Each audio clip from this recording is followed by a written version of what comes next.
artículos 16, párrafo 14, artículo 20, apartado C, fracción sexta, artículo 102, fracción sexta y demás relativos y aplicables de la Constitución Federal, así como por lo dispuesto en los artículos 109, fracción 19ª, artículo 131, fracción 19ª y 153 del Código Nacional de Procedimientos Penales, se solicita la aplicación de medidas cautelares al imputado Tomás Bordemocho en base a las siguientes consideraciones.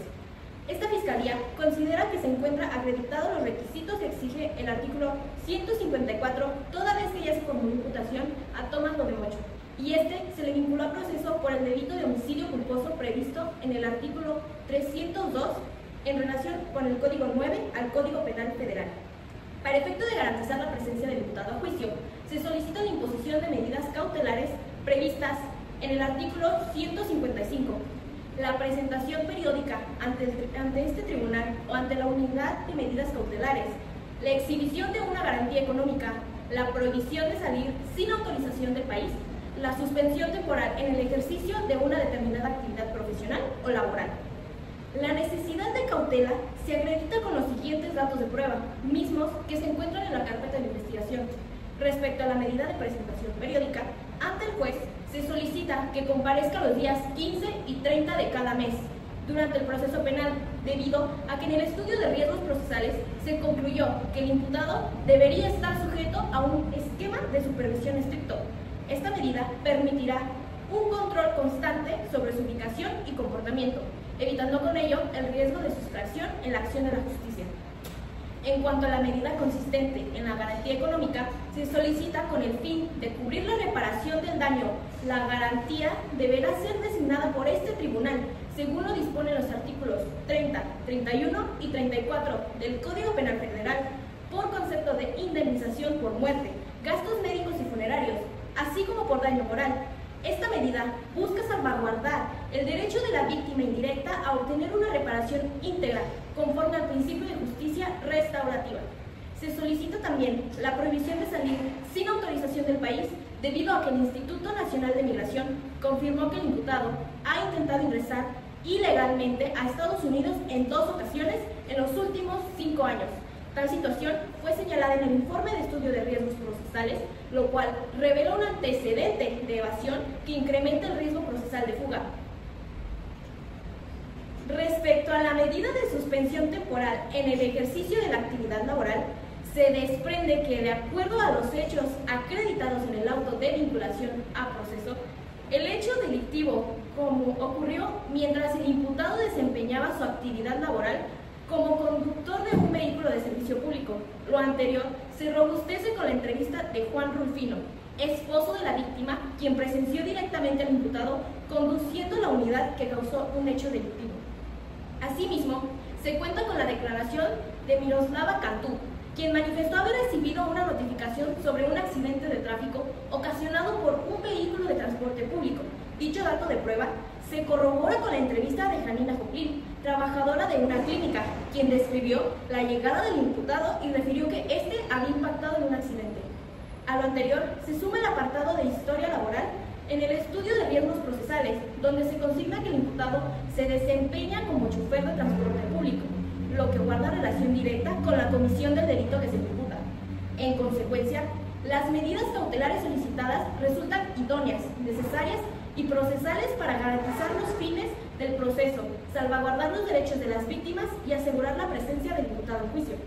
Por todo lo anterior, considero que se encuentra acreditada la necesidad de cautela y le solicito a este tribunal imponga al imputado las medidas cautelares antes mencionadas en términos de los artículos 153 a 156 del Código Nacional de Procedimientos Penales, privilegiando siempre el principio de proporcionalidad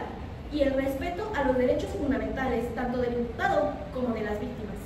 Es cuanto, su señoría. Su señoría, solicito permiso para ponerme de pie.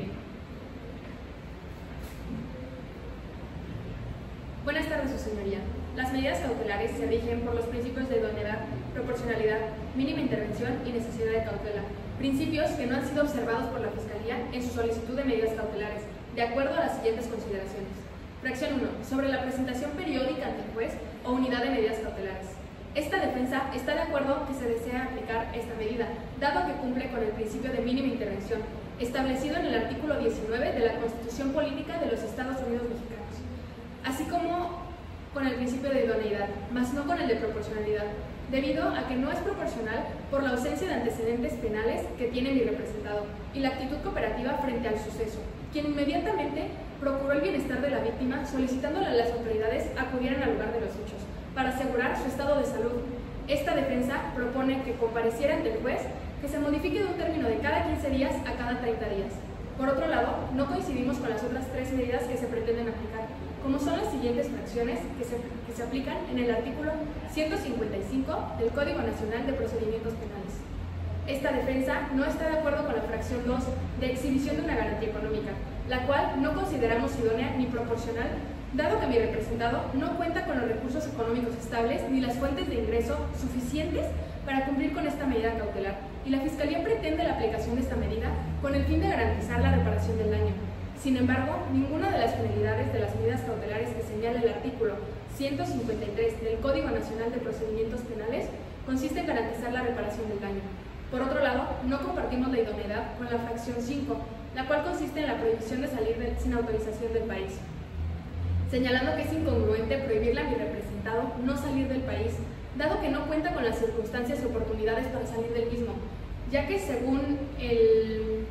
estudio de riesgos procesales en la parte conducente a las facilidades para abandonar el país, la Secretaría de Relaciones Exteriores nos confirmó que mi representado no cuenta con pasaporte ni visa para poder ingresar a los Estados Unidos, y acreditando sobre el mismo estudio que las ocasiones en que Tomás intentó ingresar a los Estados Unidos no fue por querer permanecer en el mismo, sino que quería visitar a su hermano, el cual reside en el mismo país. Sin dejar mencionar que según el artículo 168 del Código Nacional de Procedimientos Penales, para que se garantice la comparecencia del imputado al proceso, el juez debe tomar en cuenta el arraigo que tenga el imputado según sea el caso, siendo que el arraigo domiciliario que presenta mi representado, debido a que es padre de familia, de acuerdo a la entrevista hecha por su esposa Beatriz Lestrego, y reafirmada por su arrendador Luis López, quien no busca beneficiar a Tomás Voldemocho, el cual tiene la responsabilidad de sus dos hijos, ambos menores de edad, y quien asimismo también tiene el arraigo laboral, mencionado en su entrevista en la carpeta de investigación, la cual expone su gusto desde niño por su actual ocupación, su esfuerzo tanto físico como económico para poder llegar al puesto que hoy en día ejerce. Por lo tanto, no se acredita que el imputado tenga motivos para querer huir y evadir el proceso. Esta defensa tampoco está de acuerdo con la fracción 11, de suspensión de temporal en ejercicio de una determinada actividad profesional o laboral. En base a las siguientes consideraciones, solicito que tome en cuenta que mi representado es padre de familia. Él provee a sus dos hijos, ambos son menores de edad, y a su esposa, sin dejar de mencionar toda la trayectoria laboral que tiene por el esfuerzo durante toda su vida. Su señoría, por lo antes explicado, esta defensa considera que, habida cuenta de no evidenciarse dicho riesgo procesal, la imposición de estas medidas carecen de propósito y por ende pierden su finalidad cautelar, lo que de suyo conllevaría estimar que su materialización constituye en un adelanto de la pena que pudiera llegar a decretarse, lo cual recae en una inconstitucionalidad. Por todo lo anterior, considero que la Fiscalía no ha justificado debidamente la necesidad de cautela, siendo por tal motivo improcedentes todas las medidas cautelares que solicita en los términos previamente señalados. Es cuanto, su señoría.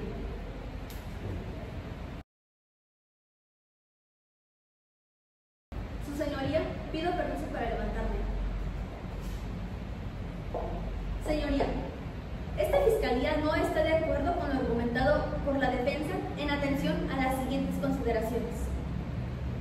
Lo que respecta a la presentación periódica de esta Fiscalía,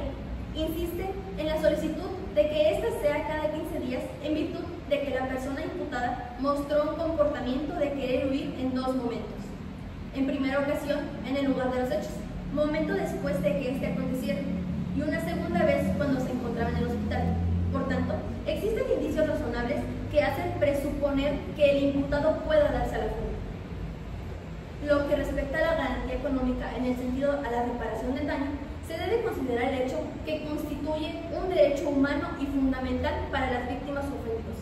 Garantías que se encuentra plasmada en la Constitución Federal en su artículo 1, que habla de los derechos humanos. Es por eso que esta Fiscalía no concuerda con lo expuesto por la defensa, respecto a la medida que prohíbe salir sin autorización del país al imputado. Esto debido a que se conoce que ha intentado salir de manera ilegal y en reiteradas ocasiones del país,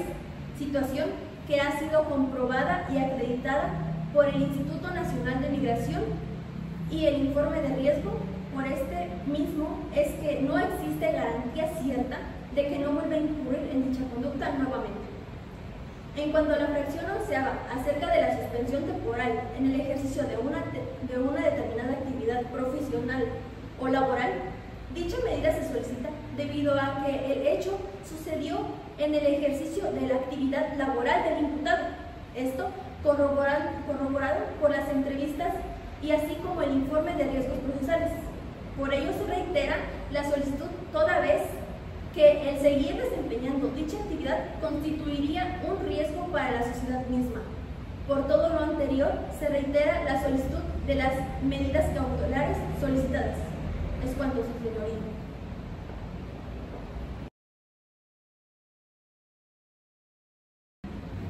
Su señoría, solicito permiso para ponerme de defensa.